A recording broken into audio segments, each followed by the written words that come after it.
ভারতে নতুন সরকার গঠন করতে চলেছে বিজেপির নেতৃত্বাধীন জাতীয় গণতান্ত্রিক জোট। আগামী শনিবার টানা তৃতীয় মেয়াদে প্রধানমন্ত্রী হিসেবে শপথ গ্রহণ করবেন নরেন্দ্র মোদী। বুধবার সূত্রের বরাতে এ তথ্য জানিয়েছে ভারতীয় সংবাদ মাধ্যম এনডিটিভি। এর আগে নির্বাচনের ফলাফল পর্যালোচনার জন্য বুধবার বিকেলে নরেন্দ্র মোদীর দিল্লির বাসভবনে বৈঠকে বসেন এনডিএ নেতারা।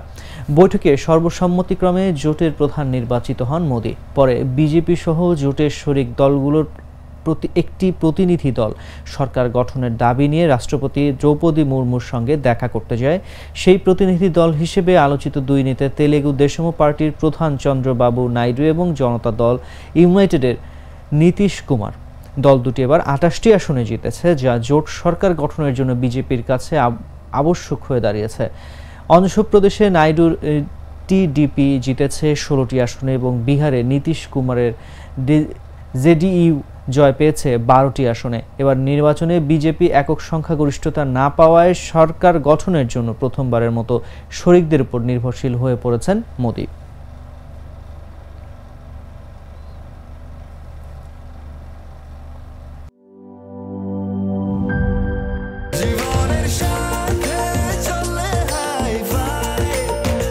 স্বাস্থ্যকর অল টাইম ফ্যামিলি কেক, সব সময় অল টাইম হেলদি লাইফ।